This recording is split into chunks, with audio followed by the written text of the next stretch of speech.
This is the Superpowered Mind podcast for inquiring individuals who are tired of the struggle for peace, happiness, and clarity. I'm Claire Diamond, ready to help you explore the principles of the mind, the self, and reality to unlock ultimate mental freedom. This podcast is the one to listen to if you're ready to experience the capabilities of the superpowered mind. Hi, everybody. Welcome. I thought today it would be useful to look at 7 principles of mental health that the more the mind understands, the more able it is to navigate this world, which is very rarely exactly as it appears to be. And the first principle is the principle of the self-concept. And this is the psychological sort of mental device that represents us, which the mind can use to imagine, so to create versions of the future, for example, and ourselves in the future, to remember, to have memories of the past with ourselves appearing in those memories. It can be used to gauge or imagine what other people are thinking of us by projecting that self-concept into the minds of others to see how it's appearing there. And all of this is extremely useful. This is very important that we recognize this. This is a skill of the mind to be able to do this. It's part of human evolution. It's part of what has freed up the mind to conceptualize and to move beyond the immediate. At the same time, when that psychological concept is taken literally as what we are, and because it's taken literally as what we are, effort and attention and energy and focus has to go into securing that really imaginary conceptual entity, then it becomes very problematic, because now the mind is really at war with its own creation, because it creates this thing, and often it will project it into a scary future, or it will say, this is what this person thinks of me, and therefore I'm wrong, I'm not liked, I'm not loved enough, I'm a failure, I'm not respected. And so it has this creation, and then it fully resists that creation because it's awful to think of this future for ourselves, or to think of this person thinking like that about us. And so there's a battle that is created between the mind itself and its own psychological creation of existence.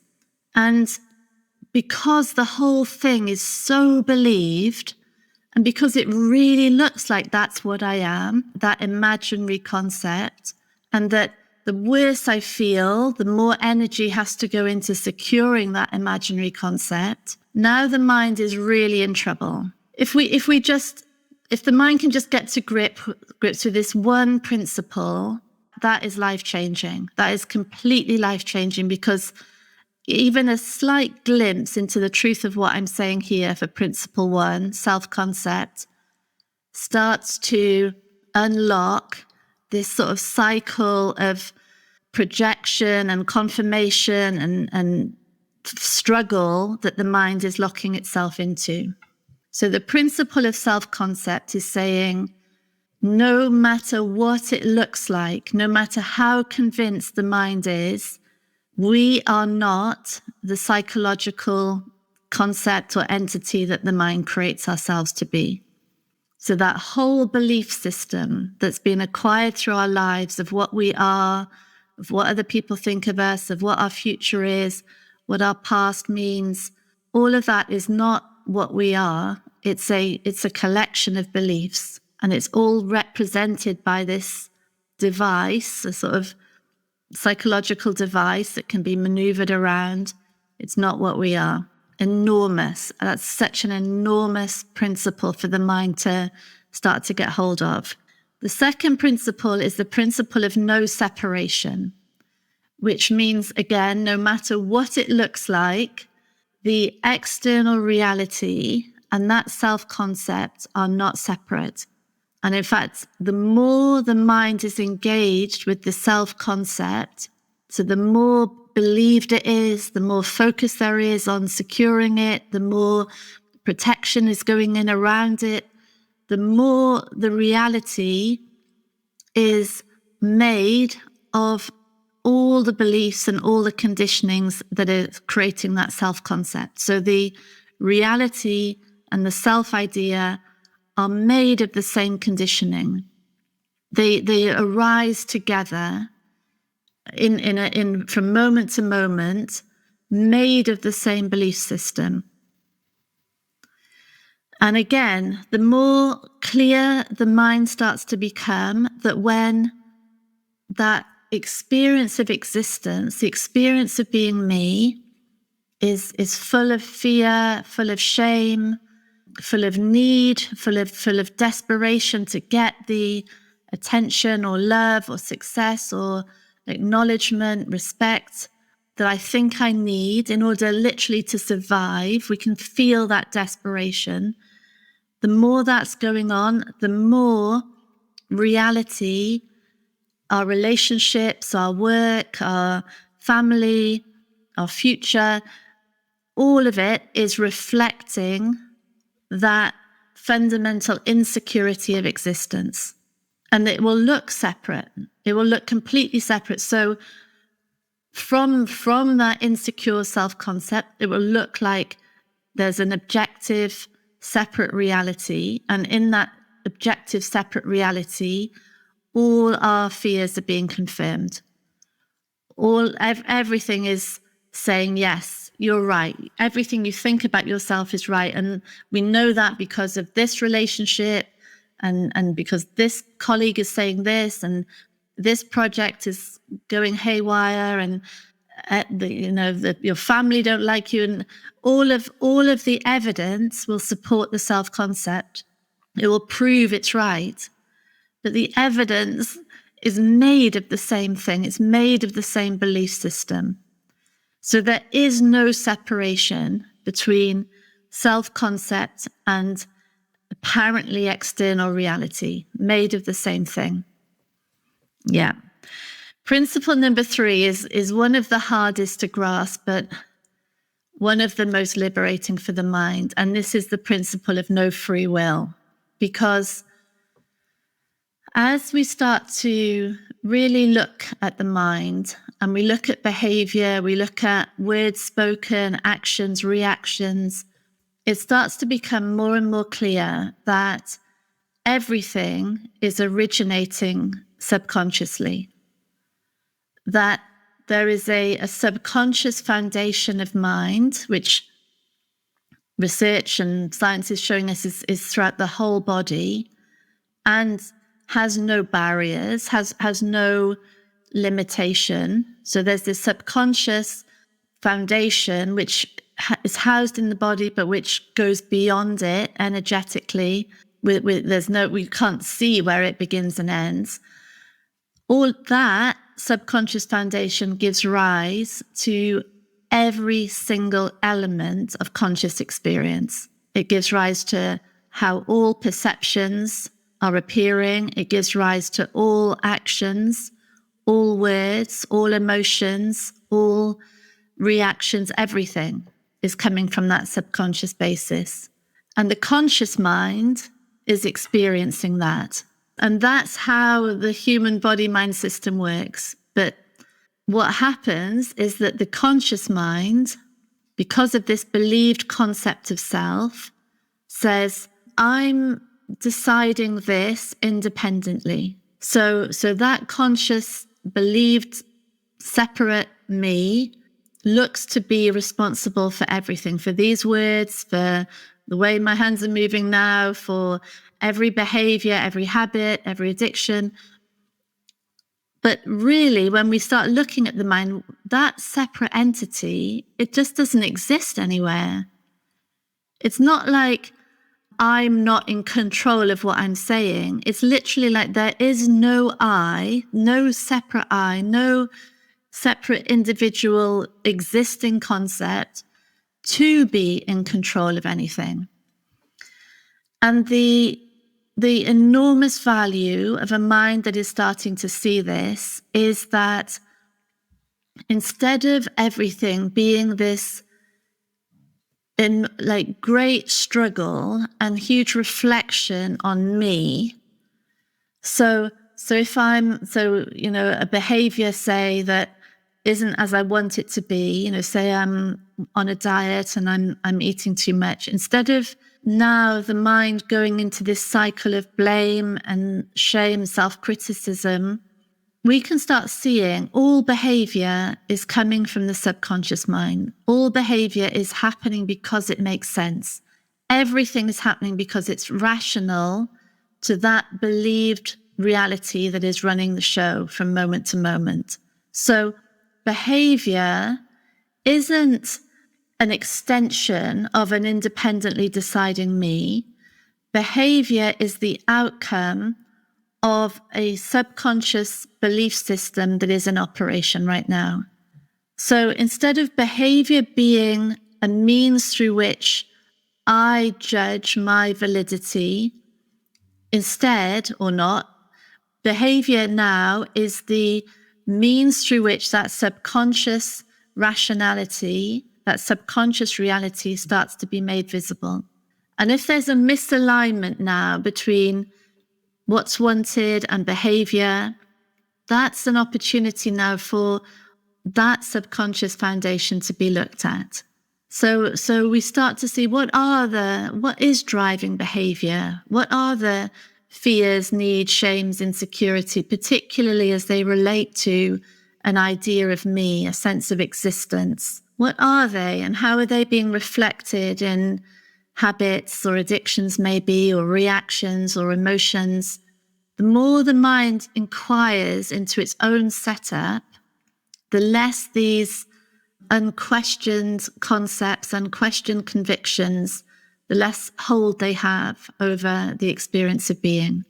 It's a huge deal. It makes such a difference, that shift from everything being a reflection of me and therefore escalating this cycle of shame and need and fear, and instead to be a revelation of the fear, need, and shame that is driving the show and which has no basis of truth, no reality, no information in it, nothing.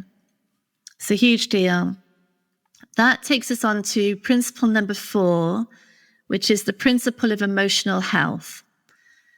And this principle says that all of the self-help industry, most of psychology, most of psychiatry is saying that there is the natural state of the human mind is peace, happiness, and that should be the quest. But instead, we're considering that the principle of emotional health says that the capacity for all sorts of emotions and the ability to stay present no matter what the emotions are, and for the mind to engage with what is actually happening instead of what is believed, what's being projected, what's being feared, that is an entire body-mind system that is operating healthily. So the quest for peace, the quest for certain emotions, the quest to get rid of certain emotions is over. All that does is set up a vigilance within the whole system where we're chasing after the things that we think will make us happy. We're resisting anything that's going to create any vulnerability or envy or anger. And instead, we're being present. Really, the whole system is present, allowing whatever emotions are there, particularly in moments when we're feeling, when that self-concept is under threat, really. So when we're feeling like we've been rejected, or someone said something that offends us, or we are starting to worry about what our future is going to be, what someone thinks of us, particularly in those moments, to just hang in there and have the crushing shame or the dread or the terror, have it, really have it. And at the same time, Ask what's going on, inquire what do you mean? When you said this, what did you mean? That now is engaging, it's a mind engaging with reality. It's open to new information, new facts, new opinions from people that will fundamentally change the belief system. It will mean that instead of the mind operating on the basis of projection from beliefs caused from the past and an emotional system that is continually shrinking, really, in its capacity to have these emotions that might seem more negative. Instead of that, now there's increasing capacity at every level. There's a mind being drawn more and more into actual reality. And there is nothing more healthy than that. And it's led by this capacity to hang in there, stay engaged in the conversation, in the project, in the meeting, in the family lunch, whatever it is, stay engaged to see what's actually true while allowing these emotions to flow through. That's so healing, and it is the definition of health. Which takes us on to principle number 5, the principle that relationships are the gift, no matter how difficult they are. Because relationships in which that sense of self is being challenged, in which, I never mean in anything we're ever looking at, I never mean physical danger. Physical danger is a whole other area. We act on physical danger, we take it seriously, we get out of it, we report it. But psychological danger, where that concept of me is being threatened, that is something else altogether. And so much of self-help, so much of psychology has done us the gravest misservice in saying, yes, you must protect that concept of self. You must try and build it up, have self-esteem, make that self-concept robust. No, the mind needs to see it's not real. It's not a thing. It doesn't exist anywhere. And so in relationships in particular, because relationships with our parents, with our peers, with our siblings, with our teachers, with our neighborhood, it was in relationships that this self-concept of me was created in the first place. And it was built on by beliefs and input coming from other relationships as I grew. So from toddler, when it starts to appear, through to young child, preteen, adolescent, young adult, moving through this self-concept, building on itself all the time, starting increasingly to be the lens through which everything is seen. It's created in relationships. It gets its content from relationships. And so it will be exposed in relationships. So the relationships that are the most difficult for us, where that concept is really challenged, where all the emotions are brought up that we don't want to feel, where it really feels like a survival issue, those are the relationships that are the greatest gift, because they start to reveal what it is that is so under threat. And there isn't anything under threat. When it comes to self-concept, there literally is nothing under threat. And it doesn't mean that we're not having boundaries. It doesn't mean that that we're not really clear in how we want people to talk to us or treat us, or to honor agreements that we have with them.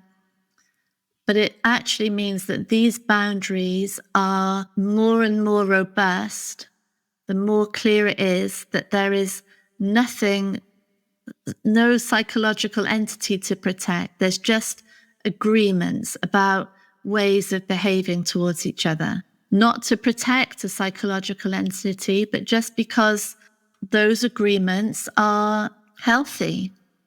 They're the ways through which humans navigate their relationships with each other. And so increasingly, as we move through this exploration, relationships are going to be the greatest gift we could ever imagine. And really what I see all the time in my courses, and it like fills me with joy all the time to see it, is how the relationships that are so hard, that cause so much pain, often, really often, become the best relationships of our lives, because the attempt to secure the self within a relationship is what creates separation and distance and a burden and unmet needs that the other person just cannot ever fulfill. And as that starts to become less and less believable, when it becomes just really about the enjoyment of the other person, then relationships just transform. And that's what brings me the greatest joy in this exploration, to see that.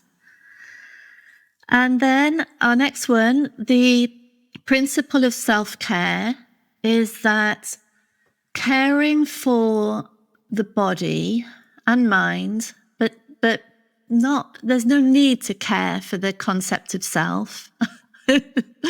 So when we say the principle of self-care, what we mean is doing the activities that the mind and body need in order to flourish.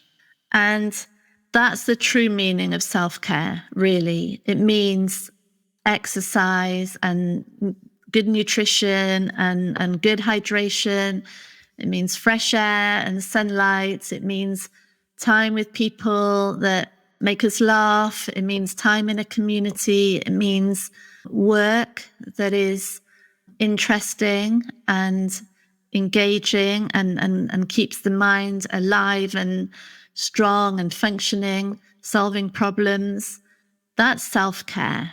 The shift of the word self-care to care for this me, this concept of me, to protect it at all costs, to not allow anyone to question me or reject me or say something that I get offended by. That's nonsense. That whole thing, all that is a shrinking world that creates more and more issues everywhere it looks. It becomes a lens of survival and protection of something that literally doesn't exist, and it is hopeless. But a life in which the health of the mind and the body are really recognized and prioritized is a strong, solid foundation of existence, and is behaviours in that area are vital and have huge knock-on effects on every aspect of experience. And then finally, the principle of individual brilliance. This is what I love looking at in my courses, where we start looking at the individual superpowers. And the principle here is that the irony is that the less focus there is on protecting a version of ourselves that is separate, that is imaginary, that cannot be protected because it doesn't exist and will act as a bottomless drain on energy and resources and attention. When that personal agenda is seen for what it is, which is a complete wild goose chase, a hopeless wild goose chase, what happens is the true impersonal brilliance of each individual is liberated. And it's liberated now because there is less and less risk in learning, less and less risk in creating, less and less risk in relationships, less and less risk in being in the world, in existing. And everything starts to become a fascinating journey, both inwards to discovering what is really true about ourselves, and externally into the world to see what is there to learn and discover. And those two, attention moving in those two directions, within to discover the truth and externally to learn and to create. That is the liberation of our own brilliance. And we have no idea how surprising that magical reality of existence, what that's going to reveal as the mind becomes more and more clear about what's true. Yeah, so there's our 7 fundamentals of mind. There's lots more on all of them in our different courses if you want to find out more. Lots of love. Bye. Thank you for listening to Superpowered Mind with me, Claire Diamond. If you want extra support in the exploration of your mind, download our exclusive subliminal recording, especially for podcast listeners, on bit.ly/podcast subliminal.